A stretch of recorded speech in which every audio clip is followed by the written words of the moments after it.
eneo la Mwingi Magharibi baada ya mhisani kujenga barabara ya Nzalae-Kavenge. Barabara hiyo inaunganisha kaunti ya Kitui na ile jirani ya Machakos, huku wakazi hao wakisema barabara hiyo haijawahi kujengwa. Wakazi hao wameeleza changamoto walizokuwa wakipitia awali. Mwandishi wetu Lina Musangi na maelezo kamili. Wakizungumza na waandishi wa habari, wakazi hawa wanaeleza kuwa ndio mara ya kwanza barabara hii kujengwa. Hii barabara iko kwa inapitika na inatusaidia kutoka hapa Kitui County tunavuka Machakos County. Na mimi niko na miaka 72 niko hapa na hii barabara ya katwa. Tuko na plani kwa kutengeneza barabara ambayo tulikuwa kwa wakati mwingi tukililia, ambapo kulikuwa na changamoto tukivuka kutoka kaunti ya Mwingi ya Kitui kwenda Machakos, ambao ni bonda tunaliki kutoka na wao kwenda Nairobi na sehemu nyingine.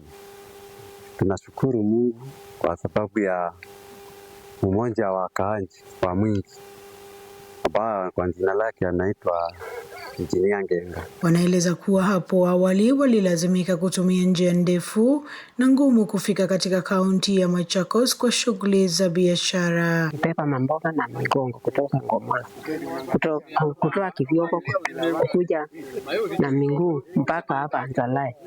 Tumeshukuru sana na Engineer Ngenga za kuliki na kaunti ya Machakos freely. Hiyo barabara inakuwa ni all weather. Siku zingine tukiweza kuenda Kivyoko pande za Machakos, kuna mtu ya Ngomola ikifurika, tunashindikania na huko tunashindwa tunaenda nyumbani wapo, ama kama umekwama pande hii basi ukapeleka mifuko yako kama ni usiku ya soko wakati ule inatakikana. Lakini hii barabara inatudiki mbele ya kutoka hiyo daraja ya Ngomola karibu na hii milima ya Nzalae. Sasa hapo tutakuwa tunapitia hapo kwa urahisi. Ujenzi wa barabara hii utaboresha biashara, kuunganisha kaunti jirani ya Machakos na kutangamana kwa kijamii. Saa hii barabara imetengeneza, tunafanya biashara vizuri kwa sababu tunapepewa makambe na motorbike. Tunaweza pepewa na motorbike. Tufanya mzuri sana. Tumeokoa sisi kwa njia palikuwa mbaya sana. Hii barabara inaunganisha Kitui na Machakos. Nilikuwa na tabu sana, nilikuwa napata tabu kwa kuenda naye, lakini saa hii imekuwa tayari.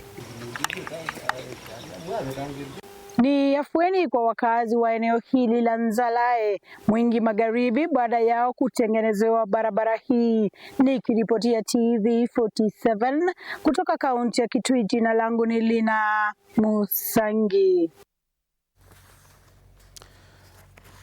Shukran sana Lina Musangi kwa taarifa hiyo.